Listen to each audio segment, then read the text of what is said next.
Hello दोस्तों, कैसे हैं आप लोग। आशा करता हूं आप लोग सभी बहुत अच्छे रहेंगे और मैं प्रार्थना करूंगा कि आप सभी अच्छे और स्वस्थ रहे। तो मैं सबसे पहले माफी मांगना चाहूंगा दोस्तों, क्योंकि आज मैं बहुत दिनों बाद YouTube में आ रहा हूं और इसका कारण ये है कि मैं कुछ दिनों से अपने पर्सनल कामों में व्यस्त था। मेरी तबीयत भी ठीक नहीं थी, तो इसी वजह से इतने दिनों तक आप सभी के सामने नहीं आ पाया। लेकिन मैं आप सभी को ये आश्वासन देना चाहूंगा कि हमारे लाइफ में करियर बहुत ही इंपॉर्टेंट होता है और करियर रिलेटेड हर तरह के गाइडेंस और इंफॉर्मेटिव वीडियो लेके मैं जरूर आऊंगा, चाहे जितना भी लेट हो। लेकिन मैं आपको ये भरोसा देना चाहूंगा कि हर तरह के करियर रिलेटेड वीडियोस आपको टाइम टू टाइम मिलते रहेंगे। तो आगे बढ़ते हैं दोस्तों और बात करते हैं करियर के बारे में। तो नमस्कार दोस्तों, आप सभी का स्वागत है मेरे YouTube channel knowledge stone career club में, जहां पे बातें होंगी आपकी और हमारे करियर की। तो दोस्तों, कैसा होता अगर हमें परमानेंट वर्क फ्रॉम होम मिलता, या फिर अभी जो कि कोरोना का सिचुएशन लगभग खत्म हो चुका है, हर जगह पे ऑफिस खुल रहे हैं, TCS, एक्सेंचर, कॉग्निजेंट, विप्रो में एम्प्लॉइज को बुलाया जा रहा है। लेकिन अगर ऐसा सिचुएशन होता कि आपको ऑफिस जाने की जरूरत नहीं पड़ती, आप वर्क फ्रॉम होम से ही काम कर पाते, तो कैसा होता। तो आज इसी टॉपिक के बारे में बात करेंगे और कुछ चीजों को क्लियर करेंगे, क्योंकि ये जो वर्क फ्रॉम होम रिलेटेड जो इश्यूज है वो अभी बहुत ज्यादा निकल के आ रहे हैं। एम्प्लॉइज चाहते हैं कि वो वर्क फ्रॉम होम से काम करे, क्योंकि पिछले 2 साल से जो सिचुएशन है, हर एम्प्लॉइज इस सिचुएशन को अडॉप्ट कर चुके हैं। हर एम्प्लॉय अब चाहते हैं कि वो वर्क फ्रॉम होम को ही कंटिन्यू करे, और इसी वजह से बहुत सारे कंपनीज से एम्प्लॉय रिजाइन कर रहे हैं।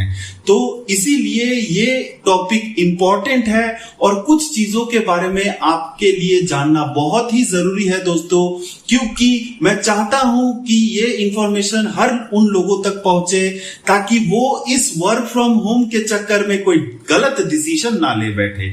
तो सबसे पहले बात करेंगे कि फिलहाल क्या सिचुएशन है वर्क फ्रॉम ऑफिस और वर्क फ्रॉम होम।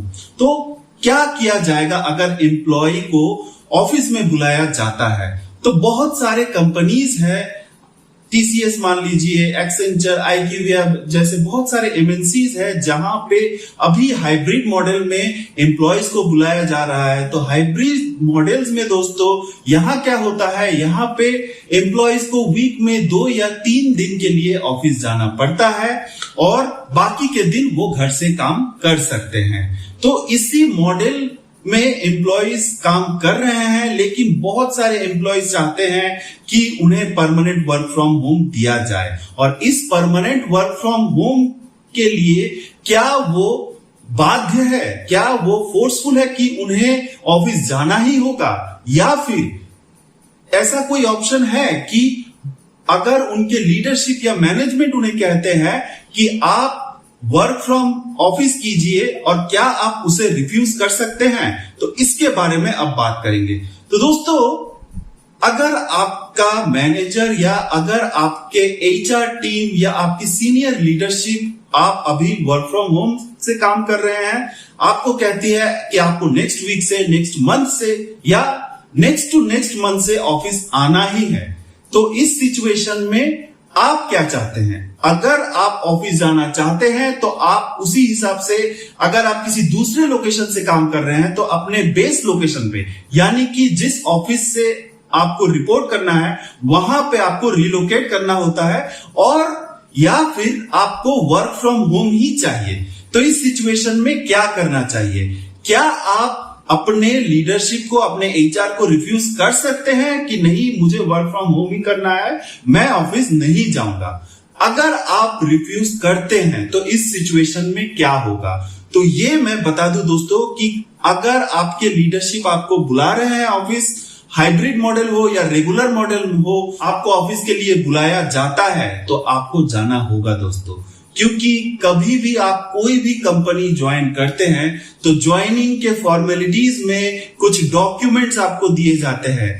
ये इंडक्शन से पहले भी आप सबमिट कर सकते हैं या फिर इंडक्शन के दौरान। तो इस डॉक्यूमेंट में कुछ गाइडलाइंस, कुछ पॉलिसीज होती है, जिसमें से कुछ एग्जांपल्स मैं आपको दूंगा जहां की आप अग्री करते हैं कि अगर प्रोजेक्ट की रिक्वायरमेंट हो तो आप नाइट शिफ्ट करेंगे, आपको वीक ऑफ्स में भी ऑफिस अगर बुलाया जाए तो आपको कोई प्रॉब्लम नहीं है, यानी कि सैटरडे संडे भी अगर रिक्वायरमेंट हो तो आपको ऑफिस आना पड़ेगा या फिर आपको काम करना पड़ेगा। इसी तरह से कुछ गाइडलाइंस है कि आपको अगर लीडरशिप इंफॉर्मेशन देती है कि आपको ऑफिस आना है तो आपको ऑफिस से ही काम करना होगा, क्योंकि दूसरे एम्प्लॉयज भी ऑफिस से काम करते हैं और क्लाइंट को भी ये इन्फॉर्म किया जाता है कि अभी हम वर्क फ्रॉम ऑफिस के मॉडल से ही काम करेंगे। लेकिन ऐसा जरूरी नहीं है कि आप अपने वर्क फ्रॉम होम को एक्सटेंड नहीं कर सकते, ये भी पॉसिबल है। लेकिन इस सिचुएशन में अगर आपका क्वेश्चन है कि आप अपने लीडरशिप को क्या रिफ्यूज कर पाएंगे अगर वो आपको ऑफिस के लिए बुलाते हैं, तो नहीं, आप रिफ्यूज नहीं कर पाएंगे, क्योंकि ये क्लॉज आपने अपने इंडक्शन के टाइम पे ही साइन किया है कि जो प्रोजेक्ट की रिक्वायरमेंट होगी, अगर रिक्वायरमेंट के बेसिस पे आपको ऑफिस आना है तो आपको ऑफिस आना ही होगा। लेकिन इस सिचुएशन में आप अपने लीडरशिप से बात करके अपने वर्क फ्रॉम होम को एक्सटेंड कर सकते हैं। इसलिए आपको प्रॉपर और जेन्युइन रीजन देना होगा, और अगर आप फील करते हैं कि आपको वर्क फ्रॉम होम का ही जॉब चाहिए तो उसी बेसिस में आप अपने प्रोजेक्ट के मैनेजर से या लाइन मैनेजर से बात कीजिए, अपने इंचार्ज से बात कीजिए कि इस प्रोजेक्ट में या इस कंपनी में परमानेंट वर्क फ्रॉम होम की फैसिलिटी है या नहीं। अगर नहीं है तो किसी दूसरे प्रोजेक्ट में आप ढूंढिए, दूसरे प्रोजेक्ट के बारे में पूछिए। अगर दूसरे प्रोजेक्ट में है तो आपको दूसरे प्रोजेक्ट में शिफ्ट करने के लिए बोलिए। अगर उस कंपनी में ही वो पॉलिसी नहीं है तो फिर आपको दूसरे कंपनी में वर्क ढूंढना होगा जहां पे वर्क फ्रॉम होम यानी परमानेंट वर्क फ्रॉम होम की फैसिलिटी होगी। तो ये फैक्ट्स मैं बताना चाहता था, क्योंकि इन दिनों मेरे पास इस वर्क फ्रॉम ऑफिस से रिलेटेड बहुत सारे क्वेश्चंस आ रहे थे दोस्तों, तो इसीलिए मैंने ये चीज को क्लियर किया कि सीधे शब्दों में अगर आपको ऑफिस पे बुलाया जाता है तो आप उसे डिनाई नहीं कर सकते। आप एक्सटेंड कर सकते हैं और आप और ज्यादा टाइम मांग सकते हैं कि मुझे और 1 मंथ या 2 मंथ्स का एक्सटेंशन दीजिए ताकि मैं अपने बेस लोकेशन में रिलोकेट कर सकूं, या फिर मेरे फिलहाल के लिए घर में कुछ सिचुएशंस है, कोई मेडिकल इमरजेंसी है, इसीलिए मैं फिलहाल नहीं आ सकता, लेकिन कुछ दिनों बाद एक टेंटेटिव डेट में मैं ऑफिस ज्वाइन कर पाऊंगा। तो ये चीज मैं आज बताना चाहता था। और दूसरा फैक्ट ये है दोस्तों कि मैं आप सभी से रिक्वेस्ट करूंगा कि करियर रिलेटेड या फिर आपके मन में जॉब से रिलेटेड किसी भी तरह के क्वेश्चंस आते हैं तो मुझे कमेंट में बताइए। मैं हर वक्त कोशिश करता हूं, मेरे पास पिछले वीडियोस में भी बहुत सारे क्वेश्चंस आए हैं, उसका आंसर मैंने दिया है, और मैं हमेशा ही कोशिश करूंगा कि आपके क्वेश्चंस का जेन्युइन और कॉन्क्रीट आंसर दे सकूं, और जो सारे क्वेश्चंस कॉम्प्लिकेटेड होते हैं उसको मैं अपने वीडियोस में कवर करूंगा।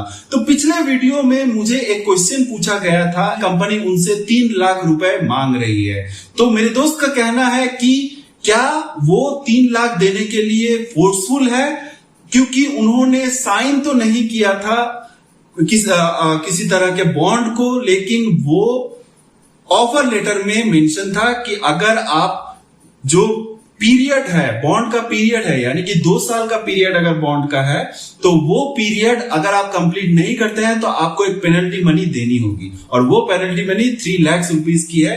तो उन्होंने उस कंपनी से रिजाइन करने का फैसला किया, लेकिन उस कंपनी ने उन्हें एक नोटिस भेजा है कि उन्हें 3 लाख का अमाउंट पे करना होगा। तो इस सिचुएशन में मैंने दोस्त को बताया है कि आप सबसे पहले लॉयर से बात कीजिए, क्योंकि हर तरह के एम्प्लॉयज जो एक्सपीरियंस भी है वो जरूरी नहीं कि उनको ये सिचुएशन फेस करना हो, लेकिन उन्होंने इस तरह के सिचुएशन देखे जरूर है जहां पे पेनल्टी की मनी इतनी नहीं होती है। तो एक चीज याद रखिएगा मेरे दोस्त कि 3 लाख बहुत बड़ा अमाउंट होता है, और जो जेन्युइन लॉयर से आप बात करेंगे तो उन्हें लेबर लॉस के बहुत सारे कोड्स या फैक्ट्स के बारे में पता होगा, तो वो आपको सही तरह से गाइड कर पाएंगे। लेकिन उससे पहले मैं आपको बार बार सजेस्ट करना चाहूंगा कि अगर इतनी भारी रकम देनी पड़ती है तो आप उस कंपनी को मत छोड़िए, बॉन्ड पीरियड खत्म होने के बाद ही छोड़िए, क्योंकि अभी वर्चुअली कोविड के टाइम से बहुत सारे हायरिंग वर्चुअली हुए हैं, बहुत सारे एम्प्लॉयज को वर्चुअली हायर किया गया है तो वहां पे फिजिकल सिग्नेचर नहीं लिए गए हैं, वहां पे ईमेल एक्सेप्टेंस के जरिए ही एम्प्लॉयज के डेटा को रिकॉर्ड किया गया है। तो इस सिचुएशन में आप इस एजेंडा को कोर्ट में चैलेंज नहीं कर सकते, क्योंकि आपने ऑफर लेटर एक्सेप्ट किया है और उस ऑफर लेटर में बॉन्ड पीरियड के बारे में साफ साफ लिखा था।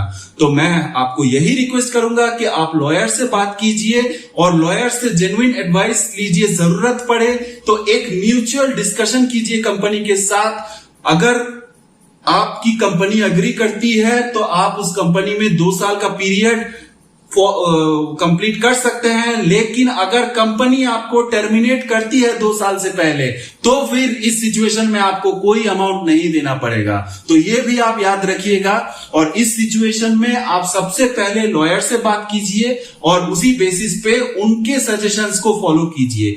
ऐसा जरूरी नहीं है कि एक लॉयर के पॉइंट से ही आप आगे बढ़े, आप और 2-3 लॉयर के साथ कंसल्ट कर सकते हैं, क्योंकि 3 लाख बहुत ही बड़ी रकम होती है और कंसल्टेशन फीस अगर आपको 2-3 जगह देना भी पड़े उससे बहुत ही कम होता है। तो मैं यही सजेस्ट करूंगा कि आप 2-3 लॉयर से डिस्कस करने के बाद ही अपना अगला स्टेप लें। तो यही था आज के लिए दोस्तों। मेरे वीडियोस अगर आपको अच्छे लगते हैं, आपको लगते हैं कि ये जेन्युइन है, तो अपने दोस्तों के साथ शेयर कीजिए, मेरे चैनल को सब्सक्राइब कीजिए ताकि मुझे मोटिवेशन मिले और आपके इस दोस्त को, आपके इस भाई को इस मोटिवेशन की बहुत जरूरत है, क्योंकि ये मैं अपने वीडियो में जो कंटेंट्स लाता हूं वो आप ही के लिए बेनिफिशियल होता है। और आप हमेशा याद रखिए कि करियर से इंपॉर्टेंट लाइफ में कुछ नहीं होता।